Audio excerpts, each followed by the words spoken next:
Retro fans, welcome back to RGF RetroGameForce. And in today's video I'm answering to a challenge. Yes, another challenge issued by another fellow Portuguese YouTuber called Joao Correia, and this chain is already coming from Cat Videogames, Cat Videojogos, from Retro Rider, from Retros2, from Joao Correia, and now it's coming to me. And I'm really proud to select my 3 most valuable items I have here on my collection. So guys, let's check what I select to be the most valuable items on my retro gaming collection right after this awesome intro. Stay tuned!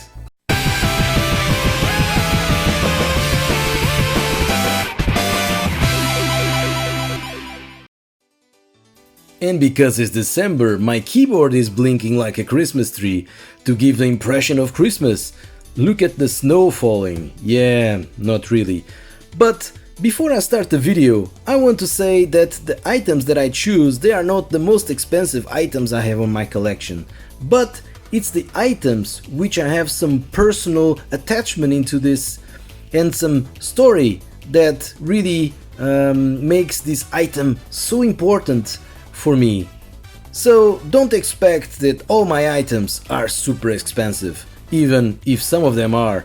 But yeah, let's start the video with some two honorable mentions. So first honorable mention has to be my Japanese Model 1 Sega Saturn. I love the Sega Saturn as a system because I had one back then. But the Japanese games for the Saturn, they are special, because in Japan the Saturn was treated with love, care and attention that didn't get in the US and even in Europe. So I love my Japanese Sega Saturn. It's a really nice looking system, and yeah, really like Sega Saturn. Even if they are not on my top 3, I had to mention my love for the Sega Saturn. And my second honorable mention has to be the Panasonic 3DO. This system was really ahead of its time, and it was showing what we could expect from the 32-bit generation that was coming by. I know that the Atari Jaguar was already around when this bad boy was released, but it's uncomparably better than the Atari Jaguar, and it really could show what we can expect from the Sega Saturn and from the PlayStation. And when I put a game into this console, and I have a few games for it, they still impress me today. And I remember when I was young and a teenager to see in the TV and in magazines the graphics from the 3DO, and I was like blown away and thinking, whoa, maybe this is the new generation. Maybe Sega and Nintendo, they are not coming up with systems that could match the 3DO graphics, which proved me wrong. But anyhow, this came really earlier in the game of the 32-bit generation, and it lost it miserably, but it's still an awesome piece of video game history I have here on my collection. So guys, let's go now for the real top 3 items of my video game collection. Number 3. And on my third position of my most valuable items of my collection has to be for the PC Engine, or TurboGrafx 16 in the US and Europe. This little device is an 8-bit system from the 80s to fight against the NES and the Famicom.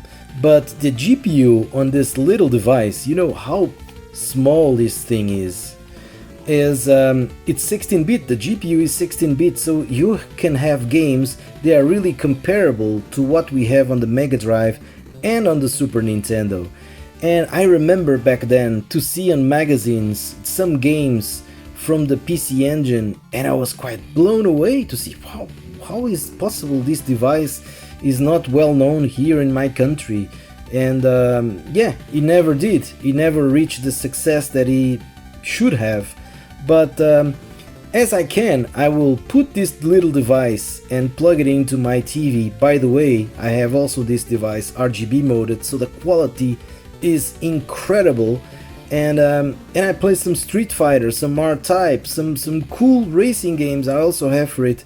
And it's a really funny device, and I really like that this is U-cards, there's no cartridges, and it's a very interesting piece of video game history that sometimes it's forgotten and overlooked.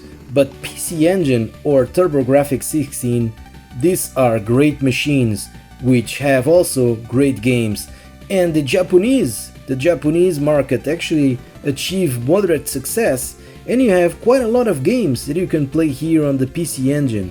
So, third place of top 3 most valuable items has to be the awesome PC Engine. Number 2. And on my second place, I needed to have here the Tower of Power, the Mega Drive and the add-ons, the Sega CD or Mega CD, and the 32X for 32-bit graphics running here on my awesome Mega Drive. You know, when I was young, I was a really proud owner of the Mega Drive, and I played so many games, a lot of them not owned by me, but from other friends, and lucky enough I could play a lot of the library of the Mega Drive, and I was a huge defender of the Sega Mega Drive. I consider it to be the best system ever made, and I really have a personal attachment to this. And I was of course really jealous when the Sega CD was released and I could not have.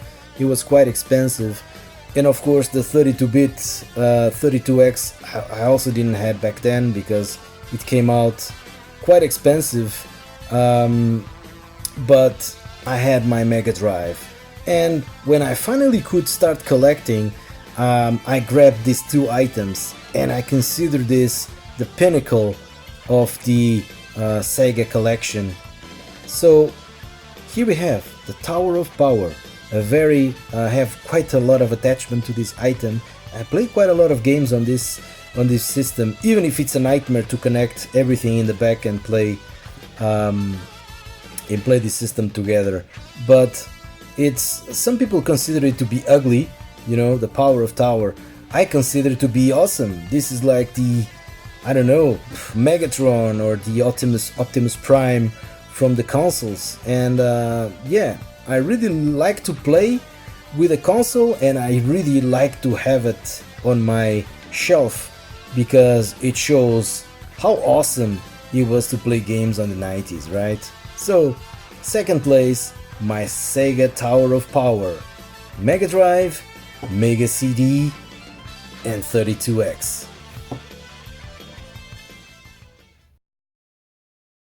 Number 1. So what is my number 1 of the top 3 most valuable items? And I think that if you follow this channel, you know what is the item, but there's a story in behind for this love I have for this system. And you know, back then I was always trying to buy some cool magazines to check what new systems are coming, what the new awesome games that are coming out. And one day I was reading this Spanish magazine called Hobby Consolas, and I saw the game called Fatal Fury 3. I was already a huge fan of Fatal Fury 1 and 2 for the Mega Drive, and I look at the graphics and I said, whoa, what is this? This cannot be. This is like arcade. This is arcade perfect. What is this? How can it be? Is it a new system? And then I look at the system and I read Geo AES, and I was astonished. What is this? I need to get the Neo Geo. What graphics? What witchery is this? How? And but then I look at the price tag and I was, oh, okay, this is something I could never have. And I look at the price of the games. It was almost the same price of the system. The games were the same price as the system. And I was, okay, I could never get one. But But then, I went to bed and I promised myself, maybe one day, just maybe one day, I could have a Neo Geo AES. And a few years back, I got my Neo Geo AES, and I got some games, not a huge amount of games, but I have some games for it, and it became really my preferred system on my collection. And I have this connection to it because I promised when I was like, I don't know, 12 or so, that I would get a Neo Geo AES, and I kept my promise. So here it is, a Neo Geo AES, an arcade perfect.